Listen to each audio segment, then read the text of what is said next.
Yeah, my name's Councillor James Mackay. I'm the Councillor for Walter Taylor in Brisbane City Council.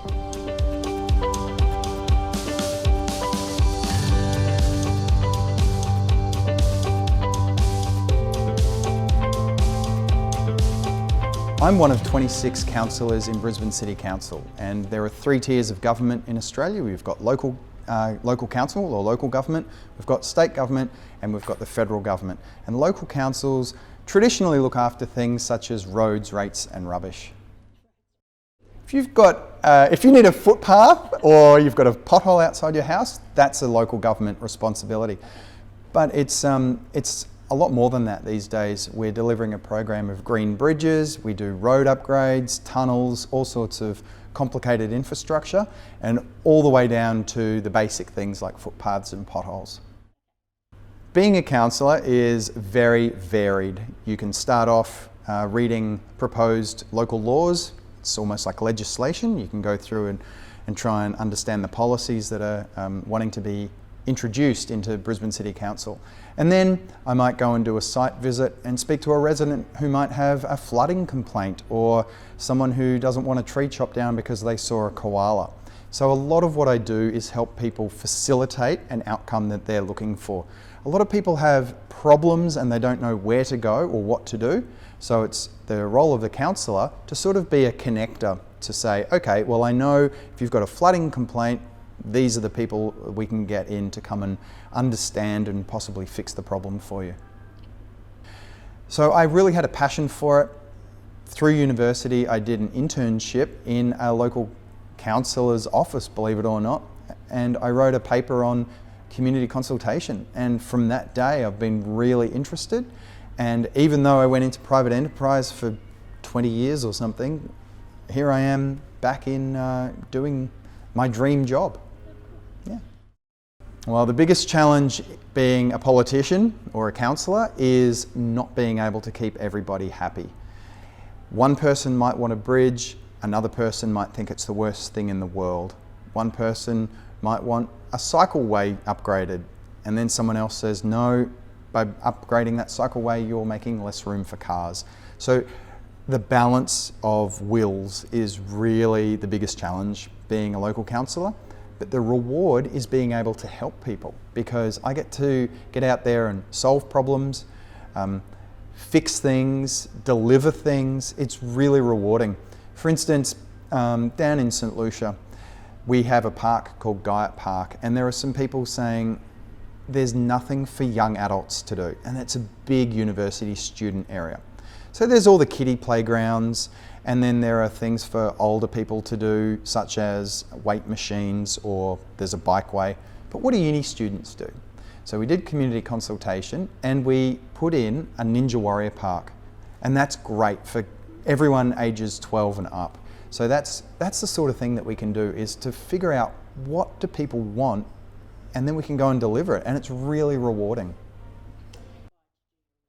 You've got to be able to listen really well. Most of what I do as a local councillor is understanding problems, and if you don't listen, you can't understand what someone's trying to tell you.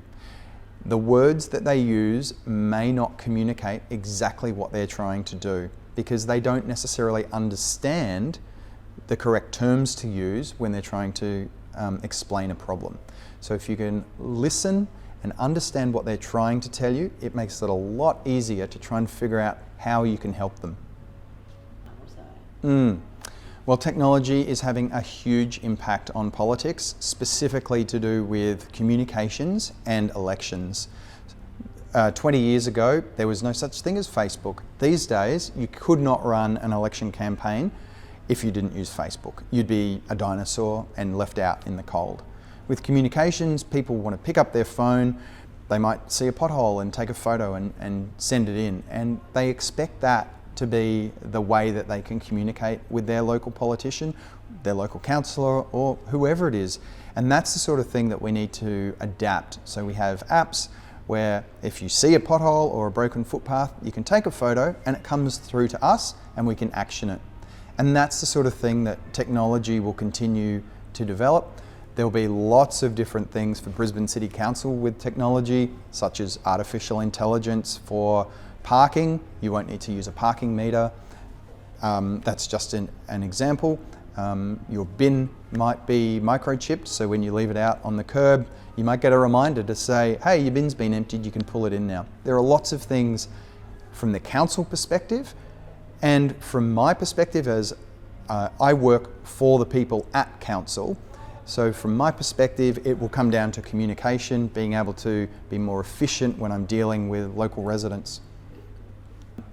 Being a leader isn't constrained to being an elected representative. Everyone can be a leader. I say to school kids, if you see rubbish in the schoolyard and you pick that up, that means you're being a leader and you're setting an example. And that's only a small thing, but you can go all the way through to world leaders. There are lots of different people in elected positions with lots of different ideas and personal challenges that they want to see complete. For me, I'd love to see cigarette butts not be allowed to be made of plastic. Why can't they decompose? They could be made out of cotton. Or why do we flush our drinking water?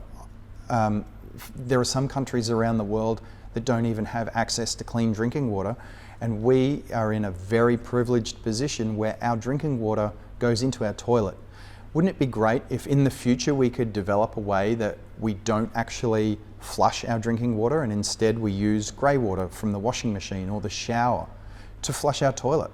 That's the kind of thing that we need to be looking for into the future. And there are plenty of examples of people who have their personal idea of what they would like to see in the future, from big all the way through to very local projects such as let's get better parks in our area.